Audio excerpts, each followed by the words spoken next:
You're listening to the Talking Headways Podcast Network. This is Talking Headways, a weekly podcast about sustainable transportation and urban design. I'm Jeff Wood. This week we're joined by Austin Gibble, currently of Stantec, but formerly of the city of Indianapolis and IndyGo. We chat about the history of planning for BRT and Indy and the interpersonal relationships that can make or break projects. Stay with us. Today's podcast is brought to you, as always, by our super generous Patreon supporters. Thanks so much for sponsoring and supporting the show and our Monday show. We really appreciate all of your help in keeping this thing going. To join this merry band of supporters, go to patreon.com/theoverheadwire. $2 a month get you some stickers and a handwritten note. $10 a month and you'll get one of our bus-only scarves. We also have posted a few bonus materials for supporters, including extended audios from shows like our recent episode with Jillian Gillette. So check that out at patreon.com/theoverheadwire if you get a chance. And speaking of scarves, it's fall again. Get your bus and bike only scarves at the newly revamped overheadwire.com. We're sold out of the bike only heavyweight scarves, but let me know if you're still interested and we'll consider ordering a new batch as well as come up with a new design. If you have any ideas, let me know. I'm thinking about a tram or a transit or a long distance train, something about trains. We've done bikes and buses. Maybe trains is the next thing up. Maybe something urbanism focused. I don't know. We just think of some ideas, send them along. And we've also discounted the lightweight bike scarves as well. So if you want one of those for your Zoom call wall or as a fashion statement that keeps the wind and sun off your neck, check out those green bike lane checkerboard beauties as well. At the overheadwire.com website, you can find the scarves, sign up for our newsletter, get links to all the various merch, including Bookshop, Book Club, books, and the Cars Are Cholesterol merch at TeePublic, as well as our audiobook version of Town Planning in Practice by Raymond Unwin. We've also got some awesome new search features for subscribers, so check it out at theoverheadwire.com. We've got a 100,000 item newslink archive. Sign up for a 2-week trial at theoverheadwire.com. All you need is your email address to do so.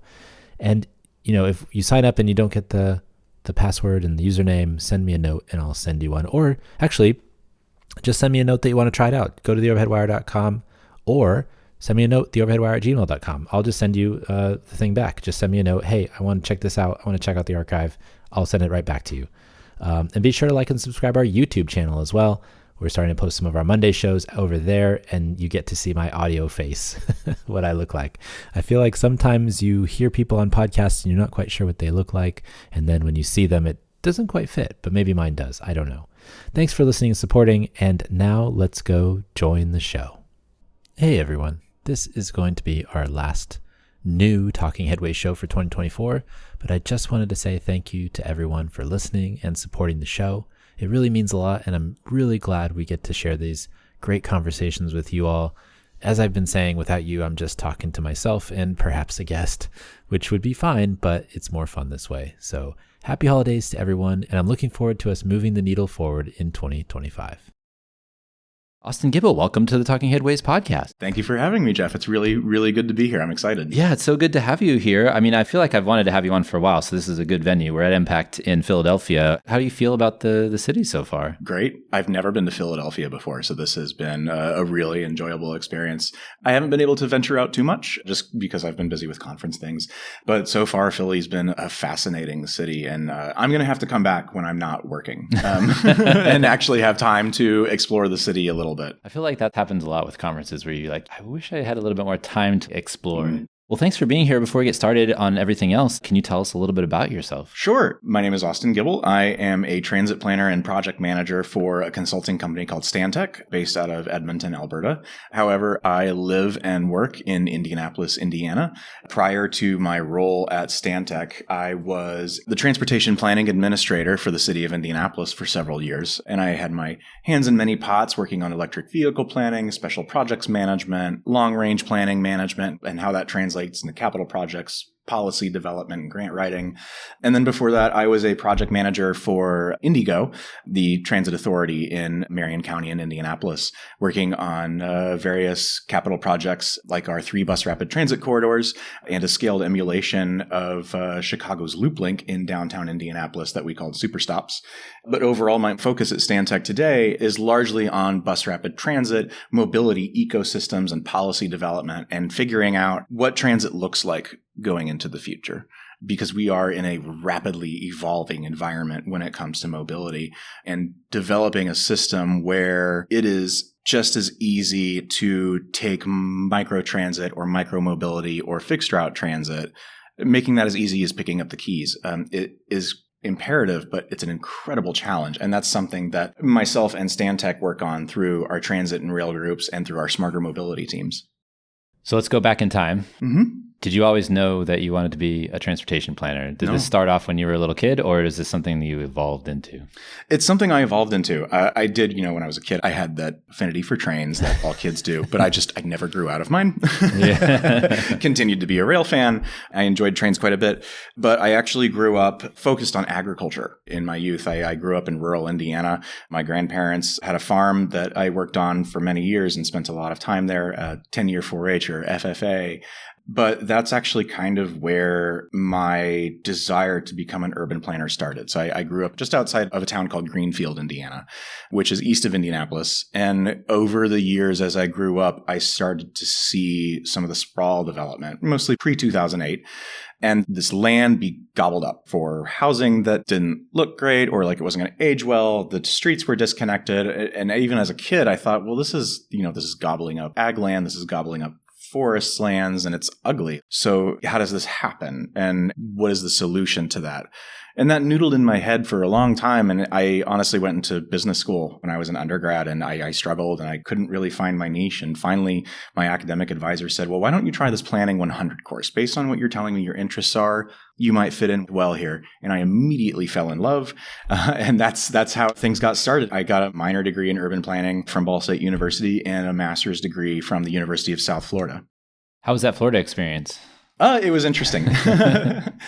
Florida is an incredibly politically interesting and dynamic state. I live primarily within Tampa Bay, which itself is, it's so unique in Florida. Tampa is kind of my second home a little bit. I've made many friends there, and the community there is so passionate and so dedicated. And no matter how many times they get knocked down, they just keep fighting.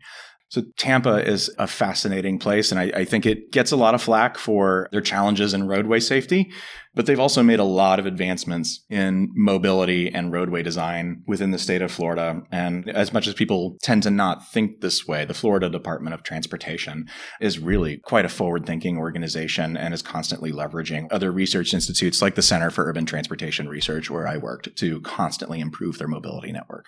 Yeah, you were talking about dangerous roads. I mean, that's one of the things that people talk about a lot about that region and Sarasota and Tampa is a lot of the dangerous roads that we see on those maps on Twitter where the pedestrian deaths and stuff are. It happens to be on some of those state roads. And so it's interesting to hear you talk about some of the new thinking around safety. Absolutely. And while I haven't been in quite some time, I still have friends down there who update me on what's going on in Tampa Bay and send me, before and after pictures of places that we used to hang out. And I'm like, wow.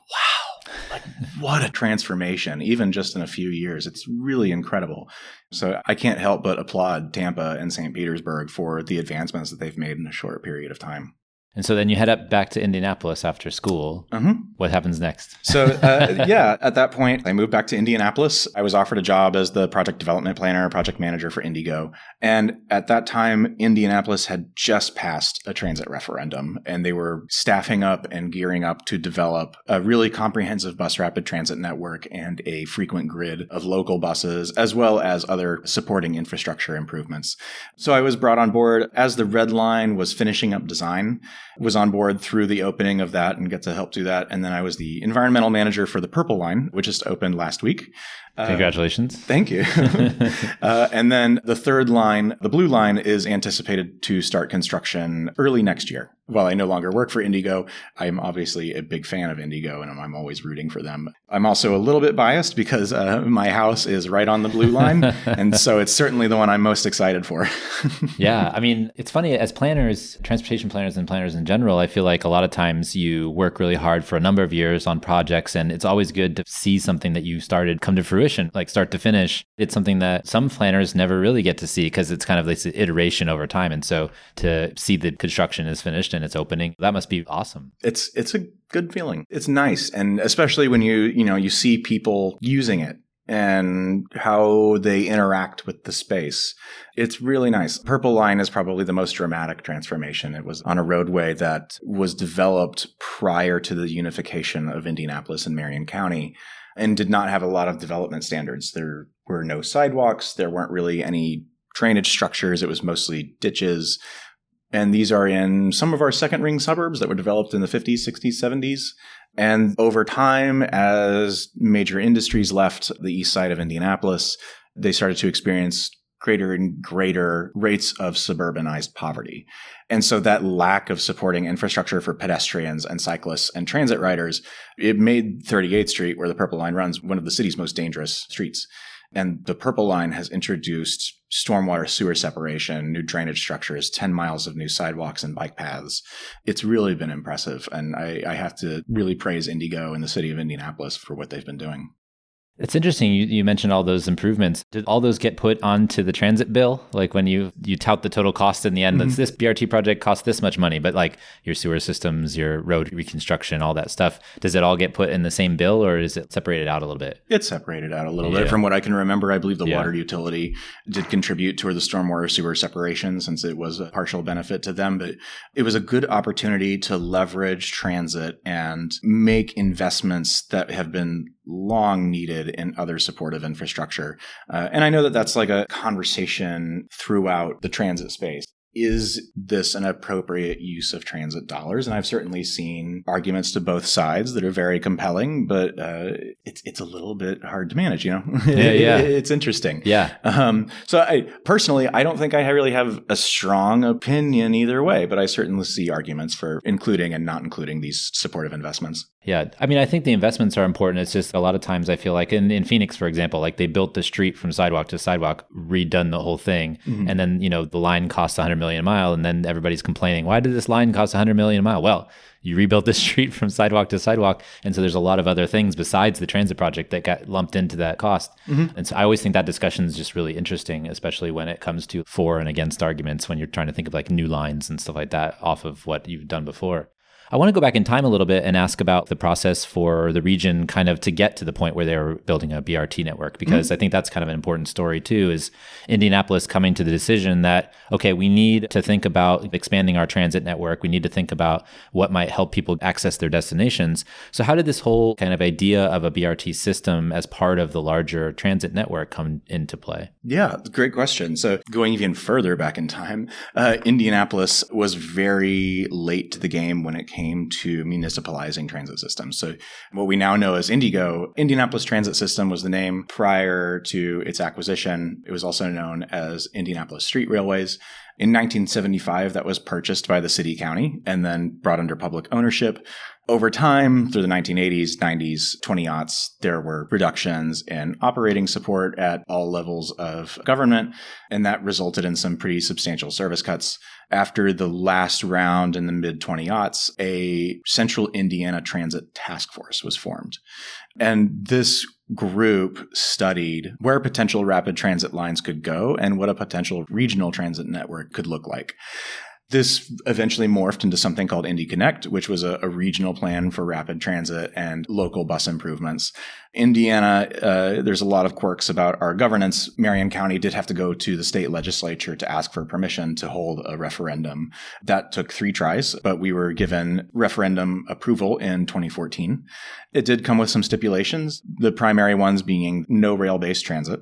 But quite honestly, when it came to picking our battles, that one didn't really matter. There was only one line that might have been rail, and it required suburban support that it just didn't have at the moment.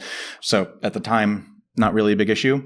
And then there was the other requirement that 10% of capital funds must come from sources other than tax revenue. So there were a couple of requirements there, but at the time, we thought that these were, I say we, but at the time it was believed that these were... The royal we, right? The royal we. At the time, these were considered as acceptable compromises. And so after that, the referendum was held in 2016 for an up to 0.25% income tax to be dedicated to public transportation operations and capital projects. That passed handily at the ballot box at just shy of 60% approval. And then that was approved by the City County Council, fully ratified. And then after that, planning and staffing began in earnest to develop the system. The legislature is an interesting creature, especially from what I've seen from afar. So the first thing I'm interested in is kind of this 10% of revenue must come from other sources. What does that entail, and what does that specifically mean when it comes to where revenue comes from and how it's sourced and allocated? Yeah, and it's been very interesting. So IndyGo actually set up a separate arm that is a 501c3 known as the Indianapolis Public Transportation Foundation. And that organization works with corporate partners, nonprofits, and other various non-governmental organizations to gather donations, give out free transit passes, gather funds for certain projects or plans or other efforts. And then the other sources of non-tax revenue are grants. So it's been very interesting. As far as I'm aware, this is the only transit agency that has a specific nonprofit arm dedicated to meeting certain requirements of legislation or dedicated to improving access to public transportation and is directly tied to the agency itself. So the red line gets built. What's the lessons that you take away from that initial line and how it was constructed, and also what the kind of reaction's been to it? Yeah. The red line, starting any BRT line is a challenge for an agency that has typically contracted for the vast majority of its existence.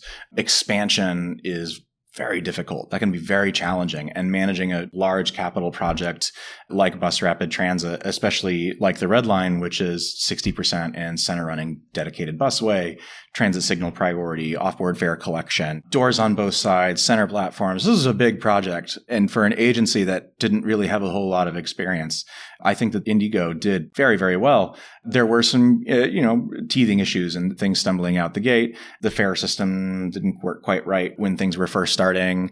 There were some early challenges with the signal management system. There is a short segment of the Red Line that operates in bidirectional lanes. There's a lane management system to that. And this isn't necessarily specific to the Red Line, but turning on all of these new technologies or implementing all of these new technologies as an agency for the first time is very challenging. And I do want to say that's something that Stantec can help with for our agencies. We learned the lessons. We have a lot of learned lessons in that. And honestly, I think one of my big takeaways is that technology is not a panacea. I think there are technologies that when they are dumb, that is when they are best. A rub rail on a BRT station is never going to need a software update. It is a passive system that works incredibly well. And so originally that was not included in the first design, and that was upgraded later on. But there are certain aspects in which technology can make things more cumbersome if you're not careful and if you don't manage it properly. That was probably my biggest lesson learned from that. Purple Line. Yeah. So the Red Line's finished, and then you have to go through the next one. What were some of the issues that came up with designing and planning that part of the system? Sure.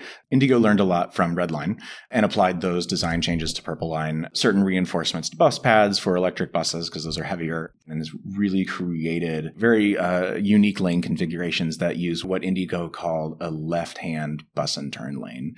And in this unique configuration, it actually enables the benefits of the access of a bus and turn lane and the benefits of a dedicated bus lane, but without the downsides of a right-hand bus and turn lane in which a bus may have to be slowed down or delayed by a motorist in front of them making a right-hand turn in that same lane. And thus far, early numbers, these are not official, so this has been numbers run by my transit friends, either professionally or advocacy-wise. The Purple Line is pretty close to average speeds of the G Line in Los Angeles. So IndyGo has implemented an on-street BRT that has close to the performance of a dedicated busway, and it's been very impressive. What's the ridership like? I know, well, so I should ask with the caveat, right? Yes. Because of the pandemic, because it did mess with everybody. Mm-hmm. So I'll ask that with that caveat. But what's the ridership been like? Great question. Purple Line, obviously, too soon to tell. Right. It's only been a week. Yeah. Red Line opened right before the pandemic. And so we had about 6 months of really strong ridership, 10-minute headways, and the pandemic hit, had to cut it back to 15. That is not uncommon among transit agencies throughout the country. However, since then, there has been steadily increasing ridership, and IndyGo has been setting records with the Red Line in terms of ridership month after month, pretty consistently. I believe at this point there are over 105,000 rides per month on the Red Line alone. And what's interesting is that with the Purple Line and the Red Line, Interline on Meridian Street, which is our busiest transit corridor. It does do some pressure relief on passenger demand that the Red Line had been experiencing, but also it doubles up the usage of that infrastructure. And so I anticipate those numbers to increase quite substantially as IndyGo continues to build out its BRT lines and as the city of Indianapolis continues to develop around these BRT lines with its very impressive TOD policy. I'm interested also in how it interfaces with the regular bus system, the system that is not in dedicated lanes, that doesn't have all the kind of extra bells and whistles. That system obviously covers most of the region, and I'm curious like how those two kind of interface together and how it's been designed to make sure that those have the connections that they need for folks that are using the system to access destinations. Mm-hmm. Sure. So one thing that IndyGo did when it opened the Red Line was implement a new fare payment system called MyKey that does come with fare capping, which is very popular. IndyGo was an early adopter of fare capping in the US. This was back in 2019. Over time, the bus network is gradually being reorganized as new BRT lines open to become more of a structured network and feed into these rapid transit corridors. Yeah. And you're talking about the bus network redesign that might have happened. Is that still something that's on the table, or is it? Yeah, it has changed a little bit as fiscal realities from COVID has certainly impacted agencies. However, IndyGo is still gradually implementing a frequent grid-based network through 2027. So I want to go back also to the legislature. You have the red line, the purple line, and then the blue line, which is the next part of the system. But folks in the legislature have been kind of pushing back on that. It feels like for the last maybe, 3 years, it's had to be saved to a certain extent from being kind of dismantled in terms of like taking away dedicated lanes and stuff like that. I'm wondering what that kind of interaction with the legislature has done for planning the system, for the discussions between the city and the state. Can you kind of go through also what's been happening? Because it's just kind of an interesting story, I think, from the outside. Sure. And I'm glad you brought that up. That was the topic of my panel session yesterday, which was addressing legislative challenges when it comes to transit. And it's not something that's unique to Indiana. Transit agencies across the country are facing some headwinds when it comes to legislative priorities and competing priorities. In some places, maybe it is some degree of legislative hostility. Maybe in other places, it's just not a priority, and so it kind of falls by the wayside. And that dynamic in Indiana certainly forced planners to work within more constrained contexts, but also to consider planning for the future and creating a message around transit of its benefits. And really, it goes back to how the transit referendum was passed to begin with, in that a lot of the advocacy was done through the city's Chamber of Commerce. And they host an umbrella organization called Transit Drives Indy. And that is a larger coalition of neighborhood organizations, CDCs, houses of worship, nonprofits, and corporations who really threw their weight behind transit and created resources for those on the ground, merchants associations, neighborhood groups, to get the message out about transit and have a consistent and reliable message about transit that could be deployed either by advocacy groups or through education. There were ways to tailor it to certain organizations or to the niche concerns that each group may have, because it does come down to meeting people where they are and addressing their specific concerns. I will also say that IndyGo did a great job of reaching out to the community, both through the development of the project and through the construction period. What they did was actually rent physical brick and mortar commercial space in the neighborhoods along the BRT corridors and had open office hours where anyone could come in at any time, ask questions, have their concerns addressed. And that really built a good faith relationship with the city, not just at the official governmental level, but also it built that social capital with the neighborhoods.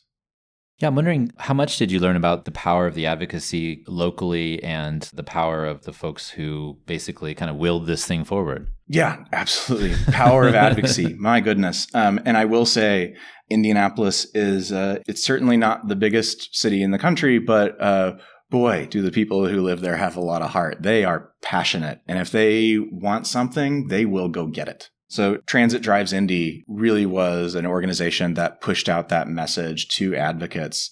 And I think having a message that was consistent and something that everyone could beat the drum to was really, really what took this to the next level.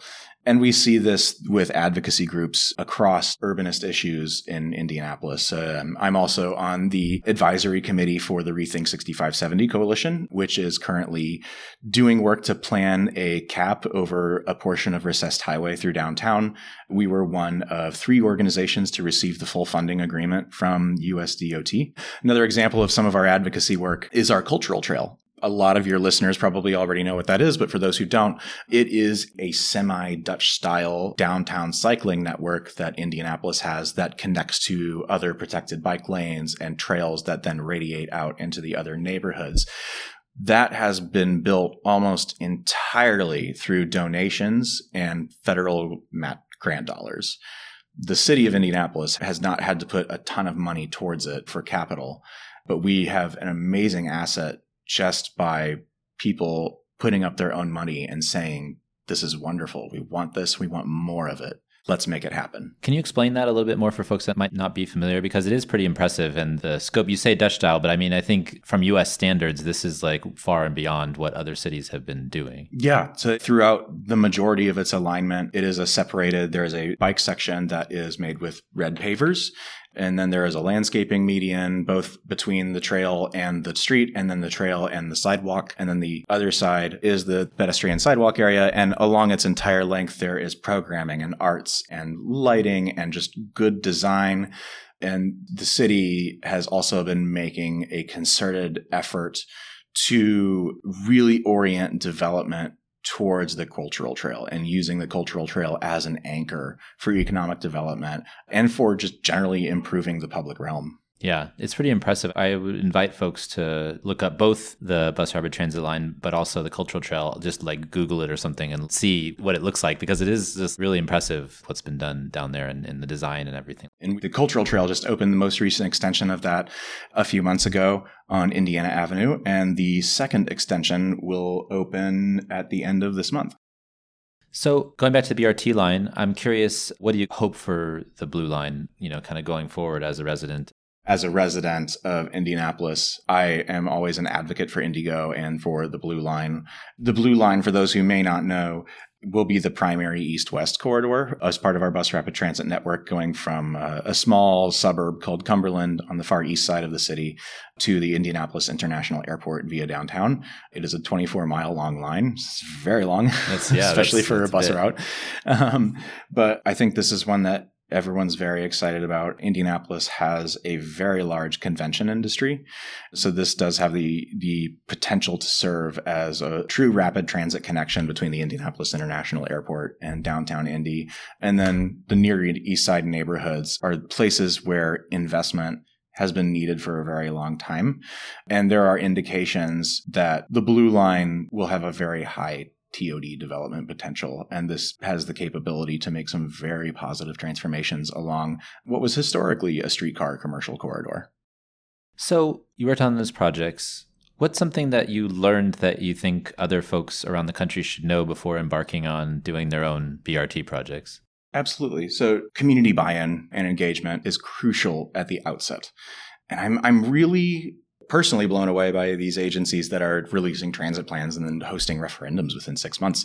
The Central Indiana Transit Task Force released its plan in 2009, and we didn't have a referendum until 2016. We had 6 years of outward engagement and constant feedback from the communities. There were hundreds and hundreds of public meetings to develop a transit plan that residents and the people believed would work for them. Is everyone happy? No. Never. You're never going to make everyone happy. Quite honestly, I think if someone isn't a little PO'd, you probably haven't done a good job. Transit should be going into the places that are most active. Is it a little bit disruptive? Yes. But is it effective? Absolutely. Although it is tough when you have a certain legislator. I'm going to say this myself. Yes. It's a little tough when you have a certain legislator who is one of those individuals who is not into it. But certainly. But, it was that community buy-in and that community support that really, really took the project across the finish line. Without that community support, I don't know if the project would have survived. And this is especially true, and I think that it's certainly not a revolutionary idea that you need to go out into neighborhoods that have been historically marginalized and talk to them and meet them where they are. That in itself is very challenging. Getting the word out is hard, especially in these environments in which people may not be as connected to social media, or maybe they're not consuming traditional media like TV or radio in which they might hear announcements for these kinds of meetings. And so we did go out. There were door knocking efforts. There were mailers. We organized multiple meetings through different hours of the day, and we really put a huge emphasis on partnering with organizations that had ties to unofficial leadership within the community. Who are the individuals that the neighborhoods see as an elder and trust? And those are important people to identify and get their buy-in because people listen to them. And for the case of the Purple Line specifically, which I was most close to, that included the Community Alliance for the Far East Side, otherwise known as CAFE. It included multiple houses of worship, pastors, other community-based organizations. We use those informal networks to identify individuals who have influence within the neighborhood and who know the little ins and outs of neighborhood issues that maybe as, me, a relatively, middle-class white guy who doesn't spend a lot of time in these neighborhoods, I need to understand what their lived experience is and how we can take that lived experience and apply that to our design, apply that to our general philosophy of transit planning, and ensure that the final deliverable is something that is truly meaningful to the neighborhood. Do you have an example of that, like something that popped up during the process where you're like, oh, well, I had no idea that this was a thing Absolutely. And we need to do something about it? Yeah. So that's a great question. Interestingly, we got a lot of comments about persons traveling across 38th Street instead of over it. And so we took that feedback and looked at our design and said, well, how can we retain access through the corridor as much as possible, but keep the high quality design and performance of center running bus rapid transit? And through that design, we were actually able to develop some unique cross-section configurations that did enable left turns without impeding or endangering the flow of the bus or introducing too many new potential conflicts of interest. And so far, that appears to be working quite well. Not everyone was thrilled. It didn't retain the access entirely, but the final design did make a concerted effort to really maintain as much across 38th Street access as possible. And that really built a good faith relationship with the community and helped bring things forward. And then, of course, also just being able to sit down one-on-one, talk to everyone. And, it really sometimes came down to, I think one of the other specific examples I can think of is someone who's very upset, said, this looks like it's going to block my driveway. What's going to happen? I won't be able to get in and out of my home. And I was, okay, well, let's take a look. Let's see what happens. And it was me sitting down with this one individual going through the plan sheets and saying, okay, well, here's your driveway. Looks like it'll change a little bit here and here. And, how long will my driveway be closed? Maybe a day or two, but we can, work out such and such so it's not closed on a particular day, or we can do it within a particular time frame where maybe getting in and out of your driveway isn't as imperative, but minimizing that disruption and just saying, hey, yeah, absolutely. We care about your concerns and we can help you. Come talk to me, or I can come talk to you. Again, meeting people where they are. Go talk to them. Yeah. Don't always expect them to come to you. Yeah, exactly. And it's those little things. It's that interpersonal relationship and relationship building that can make or break a project. What's interesting to you right now? Outside of all your planning, bus rapid transit stuff, what's interesting out there that you're kind of watching or paying attention to? What isn't interesting to me? I think that's a better question. I am a little bit all over the place. So honestly, we've talked a lot about Indianapolis and bus rapid transit. If you don't mind, I do kind of want to turn to my work at Stantec a little bit. Of course. I do still have a heavy emphasis on bus rapid transit. However, I also am on several corridor ID projects. So I've been getting more involved in intercity rail. I was on the Federal Railroad Administration's long distance passenger rail steering committee for the Midwest.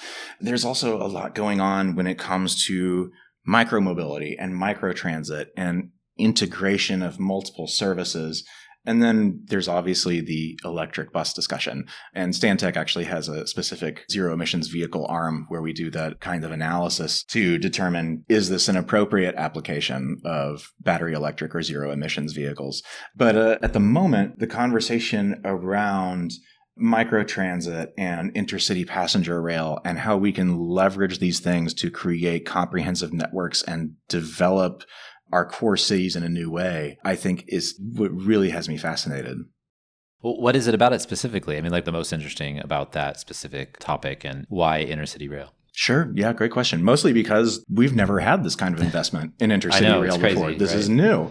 Stantec is actually working on a project in which transit-oriented development and mobility hubs around intercity rail is a focal point. Leveraging intercity rail stations as your core mobility hub. And that doesn't sound all that revolutionary, at least in a global context, right? That for the most part, yeah, sure, your main train station is going to be your mobility hub. But we're starting to see the conversation shift on trains from more about, does the ridership justify it? Should we even subsidize this service? To how can we leverage intercity rail to really bring our station areas, our core cities to the next level? And how can we leverage that for economic development? And so I will go back to Indiana for a bit because I was involved in the Chicago, Indianapolis, Louisville CID application. But Indianapolis has its convention center, major stadia right outside of the train station. We have a massive convention industry, millions of visitors a year. And so the conversation is, hey, we have a train station smack in the middle of it, but it doesn't get that much service. Let's get more service. Let's get more people in here. Let's keep this going. Let's keep the momentum going. I think that's very, very interesting, especially when it comes to those mobility hubs. That kind of integration and that level of detail is a little bit new. Historically, intercity passenger rail has somewhat been planned in a silo. It is interesting. And for me, it's from the standpoint of, folks are asking, if we do build these intercity rail connections, like, what do you do when you get off the train? And I often tell people it's just like an airport, right? When you get off in an airport, you either rent a car or you take a bus or a train or whatever other mode. And in the urban context in the city, that just transfers over to, the micromobility options that you might have in the center city. But also from your economic development discussion point, I think specifically there is an opportunity to connect a lot of places that maybe weren't connected before because you're not flying over them or you're not driving through them. And I think that's really important, especially in the context of all of the bills that have been passed recently, the CHIPS bill, the Inflation Reduction Act, the IIJA, the infrastructure bill, obviously all the money that's left over from all of the rescue bills and money that existed from the pandemic. All of that money is going into these investments that are being made in places like Indiana and in the Northeast that could be connected. All the investments and all of the knowledge, worker creation and all of the manufacturing jobs could all be connected by this network of intercity rail that connects all these sectors together in a way that, and faster than, I think that the airplanes or the cars can do, because it's a faster trip and you don't need to bring your car with you when you go to these places. It's a knowledge transfer kind of opportunity. And so there's this huge opportunity to take all of those resources that have been enabled through Congress and put that into a connective tissue that brings everybody up in the region, not just like the Indianapolises or the Pittsburghs or whoever else. It's like all the places in between where the train can stop, right? Exactly. And rural access is something that I am increasingly passionate about, growing up in a rural area. And in a lot of places throughout the United States, healthcare access, opportunity access in rural America is increasingly challenging. Yeah. Urbanization is the rule. It's just generally how economies work. But I think there's definitely something to be said for intercity rail as it benefits rural communities and connecting rural communities to urban economies and the opportunities and resources that they provide. Yeah, it's huge. Well, where can folks find out more about what you do? Absolutely. You can find me on LinkedIn, just Austin Gibble, and you can find me on X, formerly Twitter, at Indy_Austin. That's INDY_AUSTIN. Awesome. Well, Austin, thanks for joining us. We really appreciate your time. Thank you for having me. This was a pleasure. It was great to have you. Thank you.